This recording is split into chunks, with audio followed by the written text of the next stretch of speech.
Bonjour, je suis Chansar Kapende, étudiant à l'Université de Kinshasa en première licence de la Faculté des Sciences Politiques et Administratives L1-LM.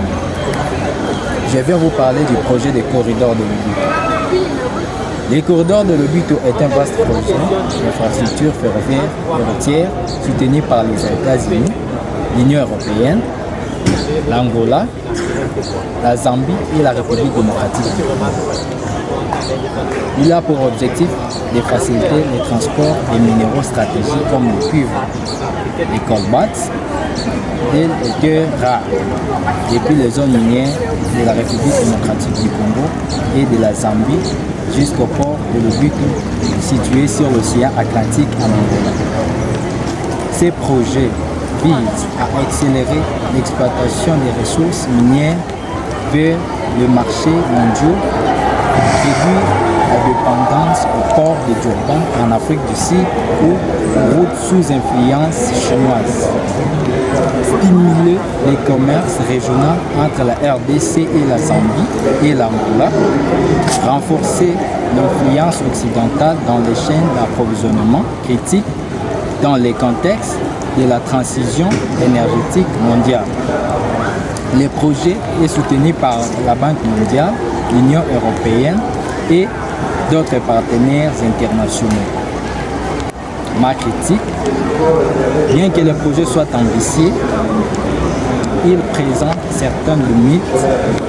Il privilège l'exploitation brute de minéraux plutôt que leur transformation locale.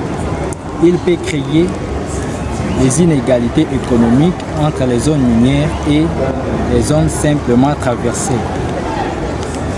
Il existe un risque de conflit d'intérêts entre les partenaires et les gouvernements pleinement impliqués.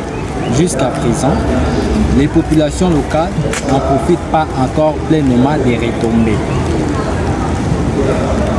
Je vais parler du cas de mon territoire, le cas du territoire de Kenge. Premièrement, si les corridors passaient par Kenge dans la province du Congo, mon territoire, cela représenterait une opportunité majeure.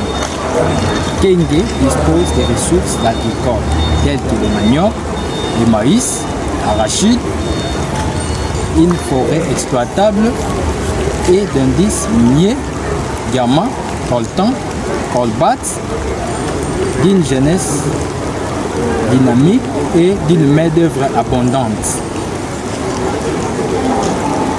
Les impacts positifs entendus. Développement des commerces locaux grâce à un accès rapide au marché. Valorisation des produits agricoles. Création d'emplois. Transport. Logistique. Restauration. Sécurité. Attraction des investisseurs dans les secteurs agricoles, miniers et du bâtiment.